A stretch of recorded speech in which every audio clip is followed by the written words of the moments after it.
Como saber se eu sou realmente chamado por Deus para ser pastor ou missionário? Essa é uma pergunta que inquieta muitos cristãos e me incomodou e me inquietou por muito tempo. Eu quero aqui te ajudar a responder isso ou a pensar sobre isso a partir deste livrinho aqui que eu gosto demais, chamado A Jornada Excelente, escrito por mim. E que, com muita humildade, considero esse livro muito bom para você que está começando a ser despertado para esse desejo de ser pastor. Também serve muito para você que está começando a ser despertado para esse desejo de ser missionário também. Sou ou não sou chamado? Eis aí uma questão bem importante nas nossas vidas, se você tem esse tipo de desejo, esse tipo de pensamento. Eu escrevi A Jornada Excelente justamente para guiar jovens, ou até não jovens, né? Não tem idade para isso, que se sentem chamados por Deus ou que acham que estão sendo chamados por Deus para o ministério pastoral ou para o campo missionário. Ele é focado em pastores, mas de novo serve muito aqui também, porque tem muita semelhança com quem vai ao campo missionário. No segundo capítulo, eu trato dessa questão, dessa pergunta: como saber se sou realmente chamado? E eu quero aqui trazer uma resposta que deixa eu logo lhe frustrar se você abriu esse vídeo, sei lá, pensando que vou dar uma profecia para você realmente ser, não é esse o caso, de que eu não tenho como responder isso, e eu vou dizer mais: você não tem como responder isso por si só, tá? Então, vamos entender melhor isso aqui. Deixa eu só achar o próprio capítulo, no meu próprio livro, eu tô meio perdido aqui. Mas vamos lá. Capítulo 2, página 36. Como saber se eu sou realmente chamado? A primeira coisa que eu quero te dizer é que Deus chama pessoas. E eu tô dizendo isso, e eu fiz questão de escrever isso aqui no livro, na introdução desse capítulo. Eu já vi gente afirmando que Deus não chama pessoas, nesse chamado sobrenatural mesmo, de colocar o desejo em nós e nos chamar para isso. De que nós é que nos colocamos nessas posições, e aí Deus, se for da agrado dele, ele abençoa e tal. E eu vou dizer que Deus chama pessoas, certo? Eu coloquei alguns textos aqui, né? Como, por exemplo, de Atos capítulo 9, verso 15, onde Deus fala com Ananias sobre Paulo. E sobre Paulo ele diz o seguinte: este homem é meu instrumento escolhido para levar o meu nome perante os gentios e seus reis e perante o povo de Israel. Paulo foi claramente chamado por Deus, claramente. Inclusive ele se apresenta assim em algumas de suas cartas. Por exemplo, Romanos capítulo 1, verso 1, ele diz assim: Paulo, servo de Cristo, chamado para ser apóstolo. Ele nunca diz Paulo autodeclarado apóstolo. Ele nunca diz: ei, eu me fiz apóstolo, Deus me fez apóstolo. Aqui ele está dizendo que ele foi chamado. A Timóteo ele diz que como se Deus nos alistasse para a nossa função ministerial, em 2 Timóteo capítulo 2. Então a Bíblia defende claramente que Deus chama pessoas. Deus chama pessoas. Deus chamou Abraão. Deus chamou, convocou Davi. Deus convocou Moisés e ele, relutante, Deus insistiu. Deus chama pessoas e Deus continua chamando pessoas até hoje. Então é a partir dessa crença que nós nos perguntamos: como saber então se Deus está me chamando ou não? Algumas pessoas na Bíblia, né, pastor, é muito fácil. Deus falou diretamente com Abraão, com Moisés. Deus mandou um profeta falar diretamente com Davi, né? Jesus se encontrou com Paulo a caminho de Damasco. Legal. E eu? Já que isso não acontece na minha vida, ou pelo menos nunca aconteceu, como eu vou saber? Então vamos debater sobre isso aqui, conversar, e eu quero te dar 2 tipos de fatores que não vão responder 100% a tua pergunta, pelo menos o primeiro, e o segundo até vai responder, mas talvez não do jeito que você quer e espera, mas são os 2 fatores que nós temos para responder essa pergunta, tá bom? O primeiro é o fator indicador, e é o fator que eu escrevo aqui no segundo ponto deste capítulo. O que é o fator indicador? O fator indicador é o desejo interno do seu coração, de ser um pastor, de ser um missionário. Timóteo capítulo 3, verso 1, vai dizer que aquele que deseja, aquele que almeja, o episcopado, o presbitério almeja uma coisa excelente, né? Por isso, inclusive, o nome A Jornada Excelente. Então, nós desejamos. E se você deseja uma coisa boa. Esse fator aqui do nosso desejo deve ser levado em consideração. Ele não é a resposta final, mas ele também não deve ser desprezado. O que eu vou dizer é: esse desejo interno, ele indica que você pode ser um chamado. Você pode ser realmente um chamado, que esse desejo pode ter vindo de Deus para você, pode ser Deus que colocou no seu coração. O que você deve fazer quando sentir esse desejo é analisar o desejo, é avaliar este desejo. Eu coloquei aqui alguns parâmetros inspirados aqui em outro autor, peguei aqui algumas palavras dele, palavras minhas, e coloquei aqui alguns parâmetros de como você avalia esse desejo, para você saber se esse desejo ele é sério, ele é profundo, ou não é um oba-oba, né, uma empolgação ali vazia, rasa. Faça o seguinte, analise esses pontos aqui. É um desejo profundo? Ou será que ele é só um pensamento vago, ou que tomou seu coração de maneira rápida e logo vai passar? É profundo mesmo? É intenso? Analise isso. Segundo, parecido com isso, não deve ser um impulso. O que é um impulso? É aquele tipo de você ouve uma boa pregação e, poxa, eu quero ser pastor. Aí depois aquilo ali morre. Aí daqui a pouco alguém conversa contigo e tu vê um exemplo de um grande pastor.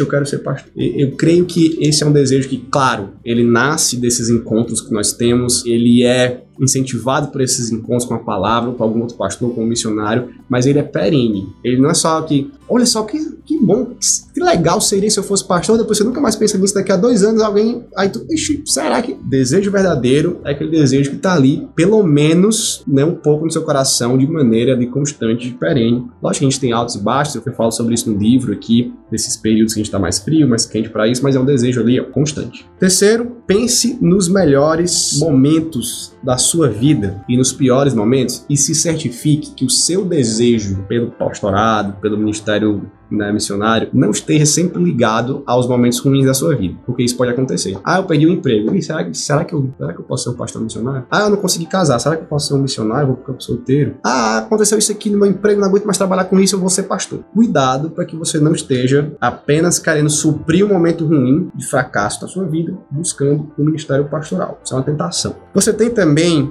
as aspirações reverentes, né? O seu desejo é um desejo ali submisso ao Senhor, com aspirações santas ao ministério pastoral. Pense nisso. Você tem orado fervorosamente por esse desejo, por essa missão de ser pastor missionário? Pense também nisso. Pense se você abandonaria o ministério caso alguma oferta muito boa fosse lhe dada. Será que eu estaria disposto a seguir mesmo como pastor, ou se alguma oferta muito boa me fosse colocada, eu abandonaria e iria para outra área? Pense nisso. E também contabilize o custo que é ser um pastor ou um missionário, tá? Tem muita renúncia. Não é um bicho de 7 cabeças, como as pessoas dizem. Em alguns contextos pode até ser, mas não é o terror que às vezes colocam, né, de maneira geral, vamos colocar assim, mas tem custos, tem renúncia. Então contabilize isso, pense sobre isso, pergunte sobre isso para pastores missionários e veja se seu desejo permanece firme mesmo depois dessa avaliação. Então é assim que você pode pensar no seu desejo. E aí, se você chegar à conclusão, não, é um desejo real, é um desejo intenso, um desejo verdadeiro, perene, é um desejo sério,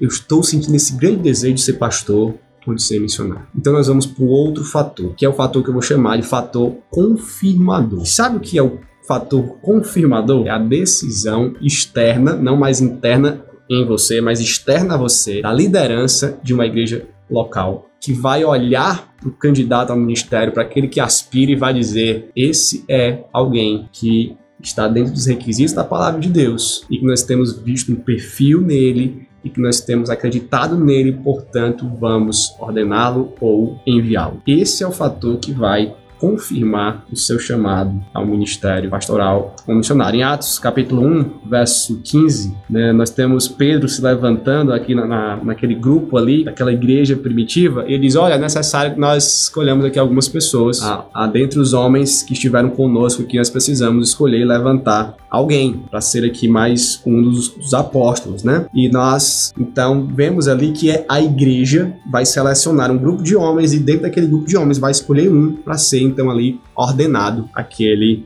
ministério. Em Atos 6 nós temos a mesma coisa, em referência aqui aos diáconos, nós vamos olhar para algumas pessoas e vamos escolher, e a igreja vai reconhecer dentre aqueles que estão aptos, né, aqueles que estão sendo reconhecidos, né, para servir nesse tipo de serviço aqui, nesse tipo de liderança, seja lá qual ela for, na igreja. Nós temos em Atos 15 também a mesma coisa, e nós temos esse padrão que a Bíblia nos deixou na igreja primitiva, nessa revelação de Atos, que a igreja está ali reconhecendo as suas lideranças, chamando as suas lideranças. Paulo foi reconhecido pela igreja, vamos junto com Barnabé, com aqueles que estavam sendo enviados com ele também, e ele foi chamado externamente por esse reconhecimento de uma liderança local, pastores ali da sua comunidade também de fé. Não fique não fique. Isso pode acontecer, tá? Eu creio nisso. Mas não fique esperando que Deus fale com você de uma maneira sobrenatural, que alguém venha com alguma profecia sobre a sua vida, né? Eu já escutei muito isso. Pessoas desde cedo dizendo, talvez não tenham acertado, né? Mas poderiam ter errado. Ah, você vai ser um pastor, você vai ser um pastor, você vai ser um pastor. Talvez se eu confiasse nisso, ou se alguém dissesse, você não vai ser um pastor, você não vai ser um pastor.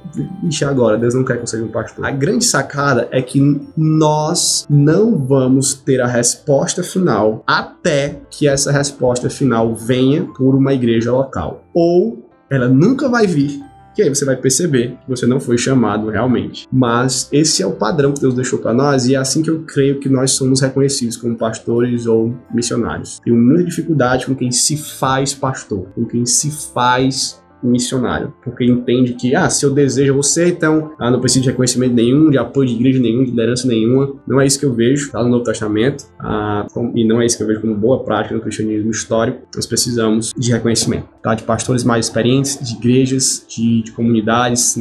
Nós aqui somos batistas, por exemplo, né, eu, Iago, e nós temos na Igreja Batista essa assembleia também que reconhece, não, nós temos aquele jovem, aquele seminarista, pode ser o nosso pastor, vamos chamá-lo para ser o nosso pastor, né? E aqui, inclusive, no livro, eu continuo escrevendo nos outros capítulos exatamente como você se prepara e como a igreja pode reconhecer um futuro pastor. Então nós temos aqui o capítulo sobre as fases dessa jornada até o ministério pastoral. Nós temos um capítulo sobre procura-se um pastor, é sobre como é o perfil de um pastor, como deve ser ali, pelo menos de forma básica, o perfil de um pastor que a igreja deve procurar e que o candidato deve procurar ser também, ser reconhecido, né? Aliás, isso aqui, existe uma falácia de dizer assim, nunca busque reconhecimento, diria o contrário. O cara quer ser pastor, quer ser missionário, você precisa buscar reconhecimento de maneira humilde, logicamente, mas colocando submissão à sua igreja, que não é um chamado para você aparecer, é um chamado para você servir. Nunca uma igreja vai lhe reconhecer como pastor se não ver você agindo como um possível pastor, como um servo da igreja.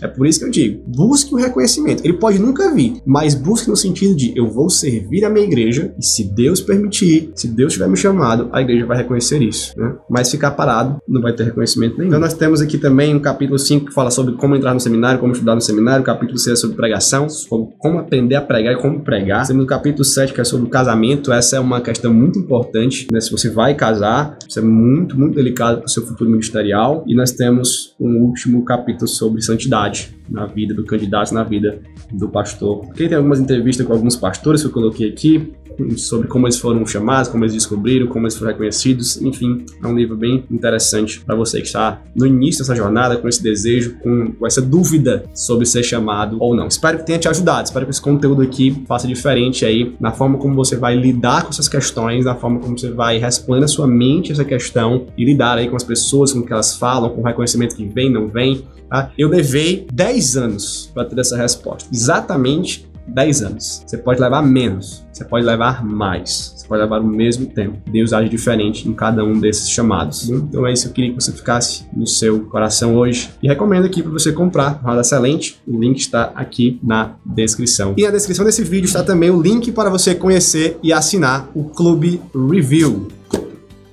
Esta caixinha aqui que chega na sua casa com livros de ótima qualidade em teologia, com curadoria nossa aqui e também com conteúdo para além do livro, em lives com autores, acompanhamento de leitura, nossa revistinha que sempre tem textos muito bons. Então, conheça aqui o Clube Review na descrição do vídeo, seja um assinante e participe deste clube que vai abençoar a sua vida. Não se esqueça também de se inscrever aqui no canal, 2 dedos, se você não está inscrito, e de compartilhar esse vídeo, de curtir, de comentar aqui, dar suas ideias, ou tentar dar uma olhada aqui nos comentários. E é isso, que Deus te abençoe, que Deus possa responder por meio de uma igreja aí as suas orações, Deus possa te guiar nessa jornada.